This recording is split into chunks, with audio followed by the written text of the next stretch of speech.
ውይይት ነው የምትወያየው። ፓስተር ነህ፣ ሰው እንዲያዳምጠው ሶስቱንም ደቂቃ ይመደብልሃል፣ ታወራለህ፣ እምነትን ትገልጻለህ። የትኛውን ነው አረስት? የትኛው አረስት ነው የሚስማማ? እስቲ ድጋሙ ጥያቄው።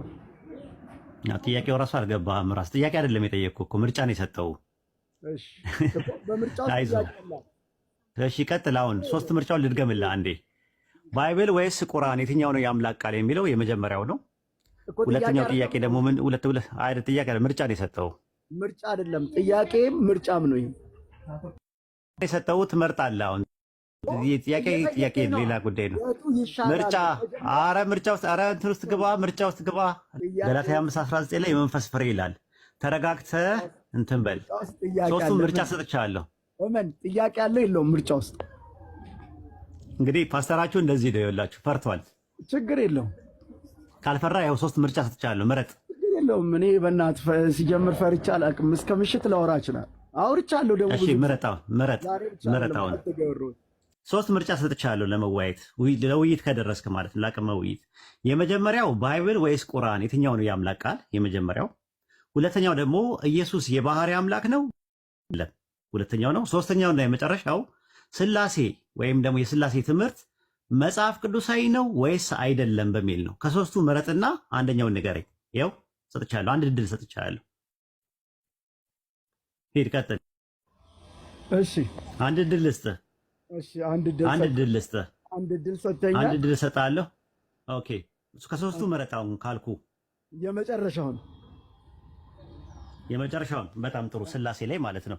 ኦኬ አሁን ደቂቃ ይሰጣል። ስለ ስላሴ ከባይብል ጠቅሰህ አጣቅሰህ ትናገራለህ። 3 ደቂቃ ተሰጥቷል። ይኸው ቢብሊካል ጠቅሰህ አጣቅሰህ።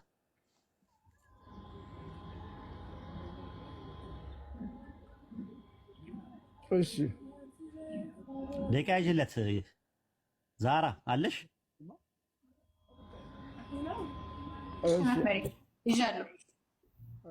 ያዥለትና ሲጨርስ አቁም። እሺ ስለ ስላሴ ለማውራት መጽሐፍ ቅዱስ ላይ ሲናገር ስላሴ የተጠቀሰ የለም፣ ግን ስላሴ እንዳሉ እኛ እንረዳለን። አሁን ለምሳሌ በአብ በወልድ በመንፈስ ቅዱስ ስም ሲል ሶስቱ በአንድ ላይ የተጠሩበት ቦታ አለ። እያጠመቃችሁ ደቀ መዛሙርት ይላል። ሁለተኛ ነገር ደግሞ ሲል ጌታ ኢየሱስ ክርስቶስ አምላክ ተብሎ የተጠቀሰበት መጽሐፍ ቅዱስ ላይ ጌታን ተብሎ የተጠቀሰበት አለ መጽሐፍ ቅዱስ ላይ። ስለ መንፈስ ቅዱስ ሲናገር ደግሞ ምናልባት ብዙ ቦታ ተጠቅሷል። ስለ መንፈስ ቅዱስ ከተጠቀሱት መካከል በብሉይ ኪዳን ላይ ሲሄድ ኢዮብ ምዕራፍ 33 ይመስለኛል የእግዚአብሔር መንፈስ ይላል።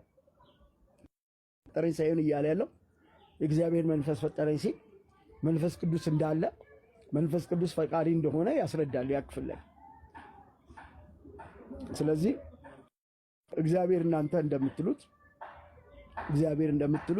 አብ ብቻ አይደለም ወይም አንድ ነው፣ አንድ ብቻ ነው ብላችሁ ሌላ የለም ስላሴ የለም ብላችሁ እንደምታምኑት አይደለም መጽሐፍ ቅዱስ የሚያስረዳው።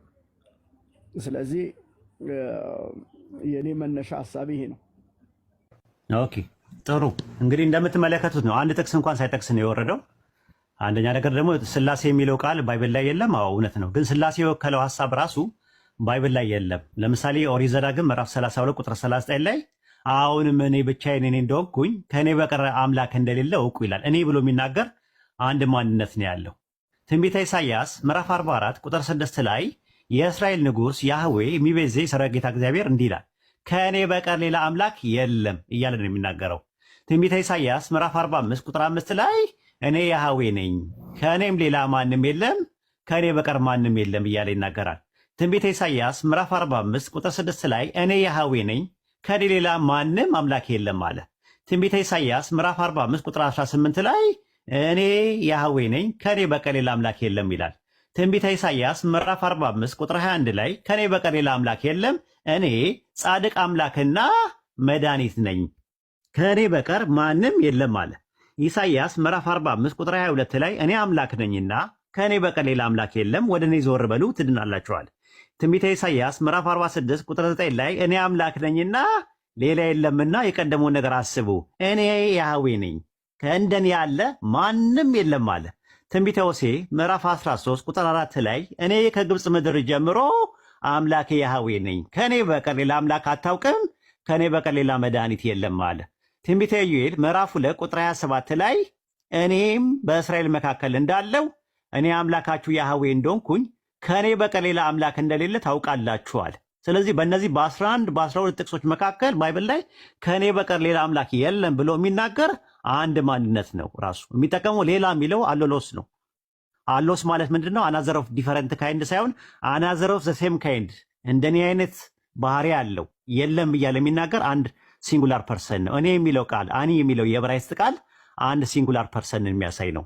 ኦሪት ዘዳግም ምዕራፍ 6 ቁጥር 4 ላይ ሽማ እስራኤሉ ያህዌ ኤሎሃይኑ ያህዌ ኻድ አለ። እስራኤሉ ስማ አምላካችን ያህዌ አንድ ያህዌ ነውና አለ።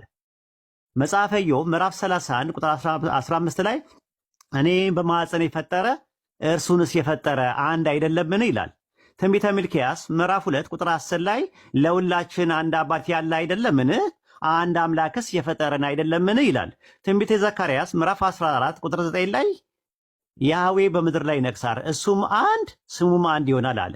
ወደ አዲስ ኪዳንም ስንመጣ ማርቆስ ወንጌል ምዕራፍ 10 ቁጥር 18 ላይ ለምንድን ነው እኔን ቸር የምትለኝ ከአንዱ አምላክ በስተቀር ቸር የለም በማለት ኢየሱስ ከአንድ አምላክ ራሱን አውጥቶ ነው የሚናገረው።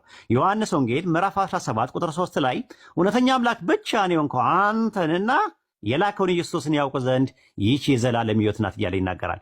አንደኛ ቆሮንቶስ ምዕራፍ 8 ቁጥር 4 ላይ ከአንዱ በቀር ማንም አምላክ እንደሌለ እናውቃለን አለ። ከዛ ቁጥር 6 ላይ ነገር ሁሉ ከእርሱ በኩል የሆነ አንድ አምላክ አብ አለን ይላል። ባይብል ላይ አንድ አምላክ አብ፣ ወልድ፣ መንፈስ ቅዱስ ናቸው የሚል የለም። ወይም ደግሞ አንዱ አምላክ ሶስት አካላት አለው ወይም አንዱ አምላክ በሶስት አካላት ተገለጠ የሚል ጥቅስ የለም። ስላሴ ማለት ቃሉ ባይኖርም ሐሳቡ ባይብል ላይ አለ ብለው የሚሉት ሐሳቡ ምንድነው ስንል አንድ አምላክ በሶስት አካላት ተገለጠ ወይም እነዛ ሶስት አካላቶቹ አንድ አምላክ ናቸው የሚል ትምህርት ባይብል ላይ የለም ማለት ነው። ደቂቃ እንጨርሻለሁ።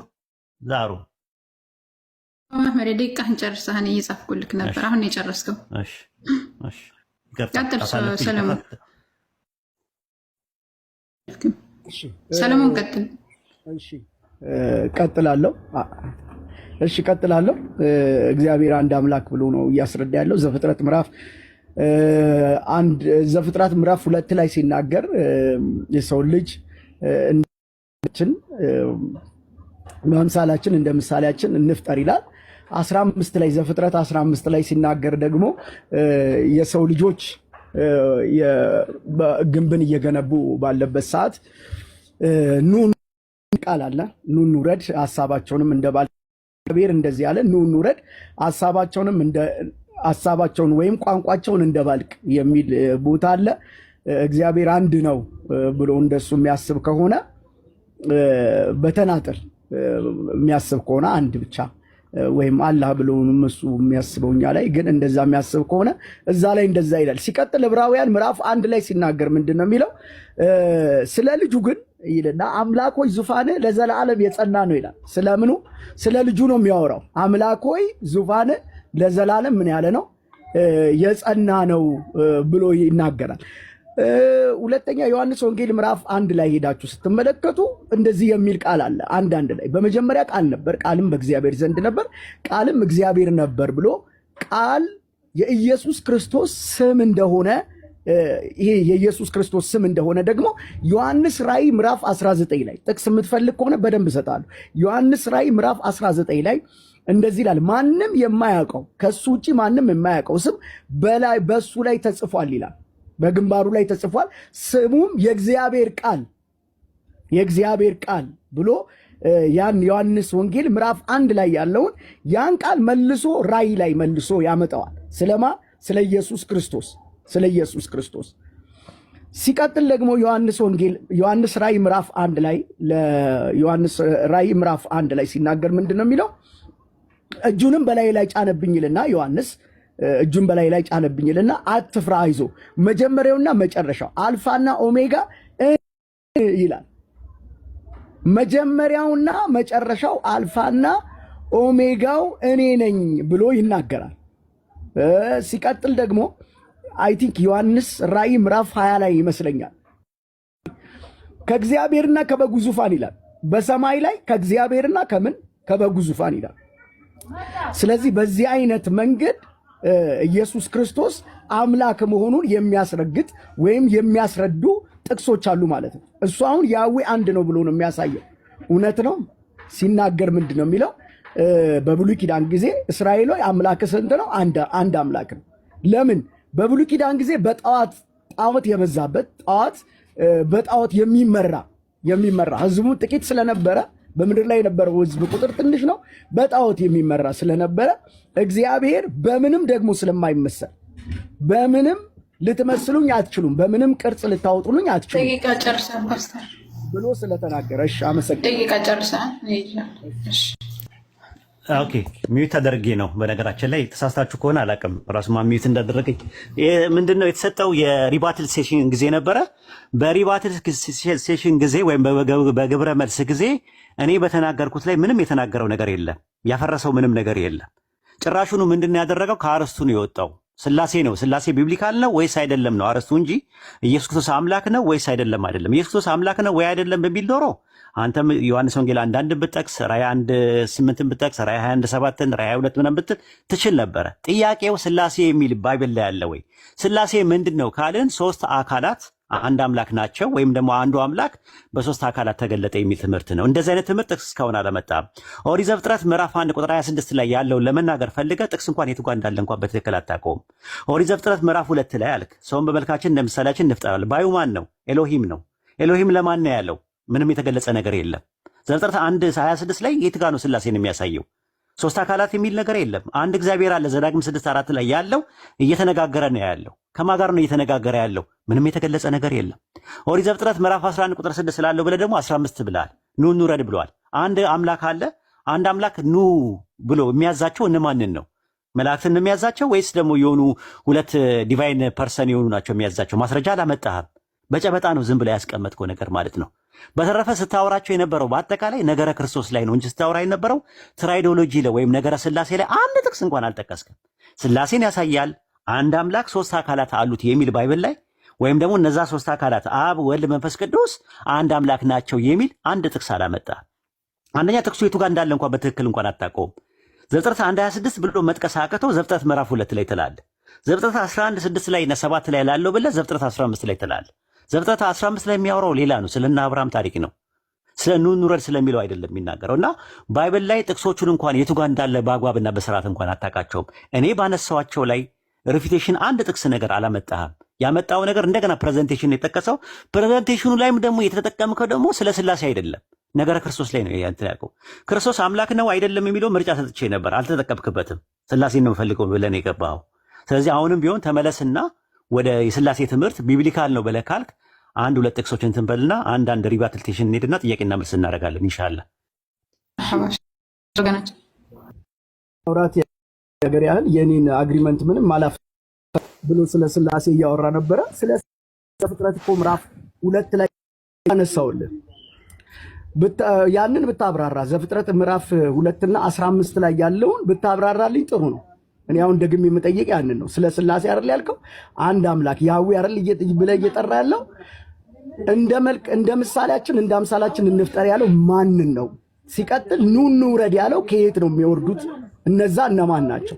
ቋንቋቸውን እንደባልቅ የተባሉት እነማን ናቸው? ይሄ ታብራራልኝ። አመሰግናለሁ። ምንም እኮ አንደኛ አሁንም ስህተትህን ደገምከው። ዘፍጥረት 1:26 ላይ ነው ያለው፣ ዘፍጥረት 2 ላይ አይደለም። ዘፍጥረት 11:6 ላይ ነው እያልኩ ያለሁት። ኑ እንውረድ የሚለው ያለው ቃል ዘፍጥረት 11:6 እና 7 ላይ ነው፣ ዘፍጥረት 15 ላይ አይደለም። ይሄ የድንጋጤ ምልክት ነው። ምንም ችግር የለውም። አልፋ አለው።